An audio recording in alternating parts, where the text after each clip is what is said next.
And coming to you live from the top secret broadcasting bunker here at Area 52. This is Pastor Mike, and I'm online, and I am live coming to you from our, nobody knows where it is yet.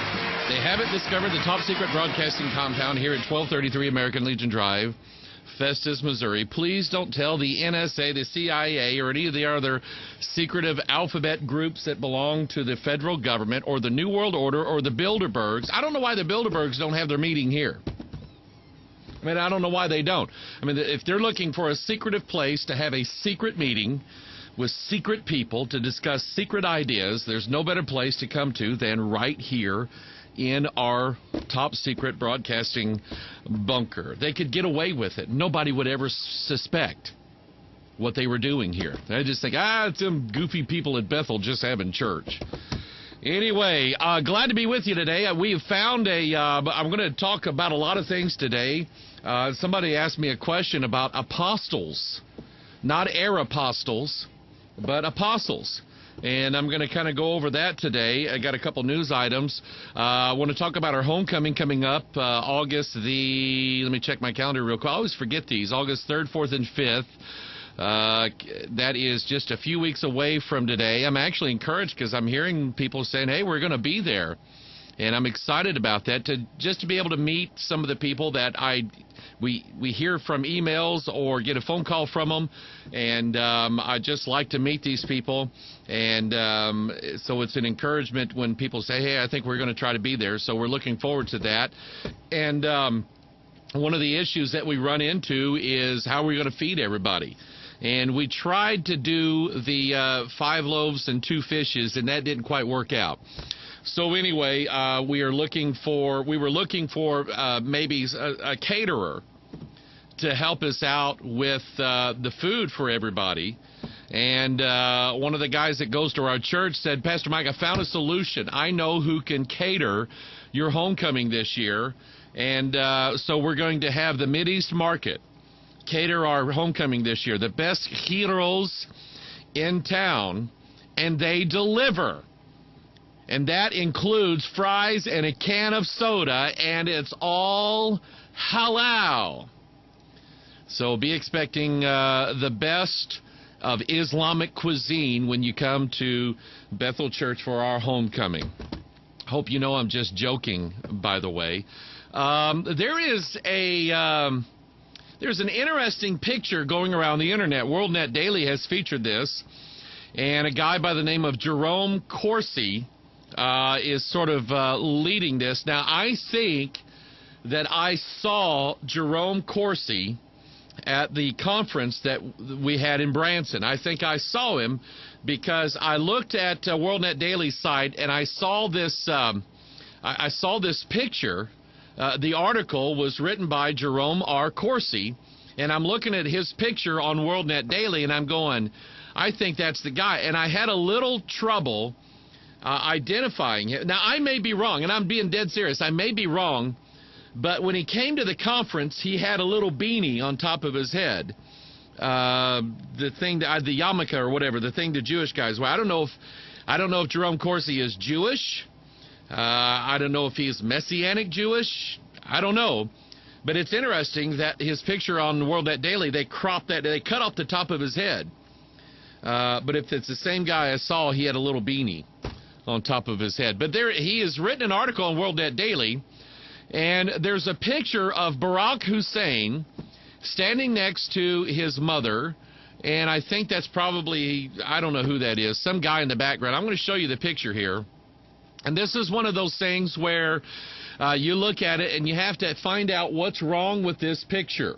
Okay, what is wrong with this particular picture? And you look, and then there's Barack Hussein there in the middle with his flared blue jeans and the cool 70s shirt, which I'm not going to make fun of that because I used to have that exact same outfit. Big deal. And there is his mother allegedly standing next to him. Now, here's the thing. I say allegedly standing next to him. If you examine, I'm going to go ahead and give you the close-up of the picture. Somebody tell me what's wrong with this. Okay? Somebody tell me what's wrong with this picture. For some reason, his mummy's hand turns black on contact. Whenever her hand touches Barack Hussein Obama, her hand instantly turns black. Does anybody but me see that? Jerome Corsi sees it, and a lot of other people see it. And in the WorldNetDaily Article, he's speculating about who this is standing next to him. But it's just weird. Why would there be a weird picture of Barack Hussein with a doctored photo of his photoshopped mother standing next to him? I mean, it just adds to the mystique and mystery of who the guy is that we have as president of these United States. I mean, number one, there's questions about his eligibility to be president. And I have not just really jumped all over this birth certificate thing. Even in the 3.5 years we've been doing the Watchman Broadcast, I've not jumped on this thing. I've mentioned it a few times. To me, it's intriguing. Why is there not absolute dead-proof evidence that his birth certificate is legitimate from the state of Hawaii? Where is the hospital certificate of live birth? Where is that? Nobody has seen that. It hasn't been produced yet. You have a state-issued birth certificate, and the sheriff, what's his name, Arpaio? How do I pronounce that? Somebody help me out here. I don't understand. It's Sheriff Arpaio, I think, or Payo. Sheriff Joe, that's what I'll call him. Joe's easier to pronounce.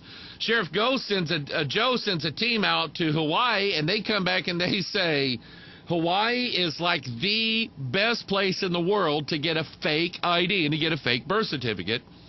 And so there are some questionable issues going on. There's an issue. There's a story right now going on. There's a lawsuit in Ohio because apparently Barack Hussein gave a Social Security number that doesn't belong to him. And then there are the issues of his college credentials, his student records, academic records, and things like that. They're all sealed. Everything's sealed up. And it's not, there are things that we don't know about the President of the United States. But let me tell you what really troubles me. It's not what I don't know about Barack Hussein. It's what I do know about Barack Hussein. I know that he is a socialist. I know that. I know from his own mouth that the people he surrounded himself with while he was in college were the Marxists, were the Leninists, were the, Karl Marx and Vladimir Lenin, the mass murderers of Russia. Those are the people whose philosophy he surrounded himself with, and that's his idea. You may have seen the headlines. Barack Hussein came out the other day, and it's been made fun of all over the country, and I don't think it's funny. It kind of makes me angry because I kind of know what mindset drove him to say something like this. Barack Hussein is up in a speech, and he's given the liberal Democrat point of view, the liberal union Democrat point of view. And I'm not anti-union. I'm just saying that unions have as a basis of their whole existence that all corporations and businesses and employers are inherently evil. And it's their job to make sure that these evil people who run a business don't trample over the backs of the little guy. Barney Frank, the congressman from Massachusetts, calls it wage equality. When he uses the phrase wage equality, let me tell you what he means. Wage equality says that it's not fair that a guy up here makes $30 an hour and a guy here makes $7 an hour. It's not fair that that happens. So let's make this guy who's earning only $7 an hour, let's work it to where now he's making $30 an hour, okay, or something. That's wage equality.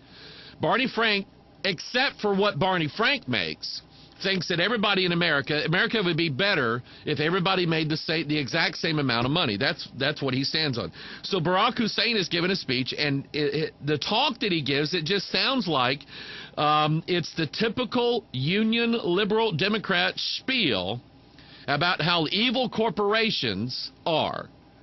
And he basically says this. He says, if you have a business in this country that you own, you did not build that business. Somebody else did it for you.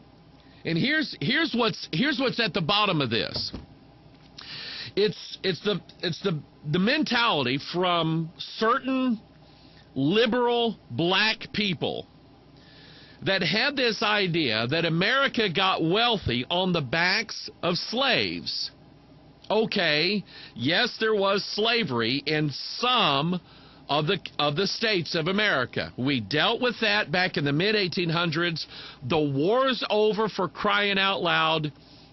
Get over it. But it's this idea that there are people that are still climbing the ladder on the backs of everybody else.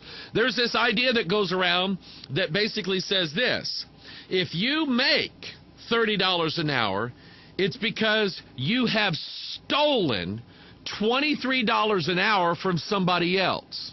That's the idea. Okay? That if you make $200,000 a year, it's only because you have stolen $170,000 or $180,000 a year from some low-paid worker. That's the mentality. That's the idea. And so he tells everybody that if you own a business, if you own an establishment, that you're not the one who did it.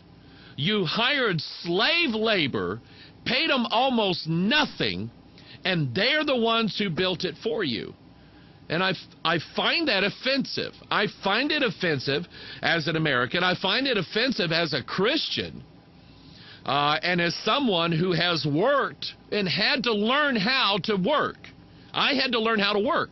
I had to, when I started and when Lisa and I got married, I didn't have a job. Okay?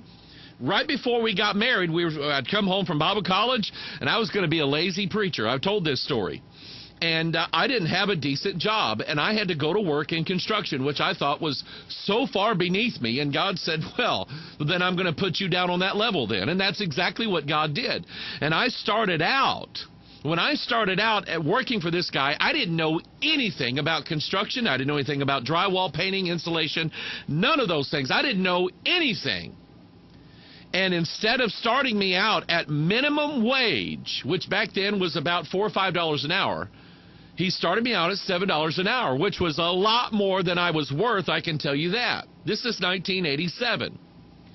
And when I finally got it in my head that I had to work for a living, and I started learning the craft and learning the trade that I was doing, then he gave me raises that were equal to the work that I was doing and the ability that I had, with the idea that if I gained more in my abilities and the things that I could do there, then I would make more money.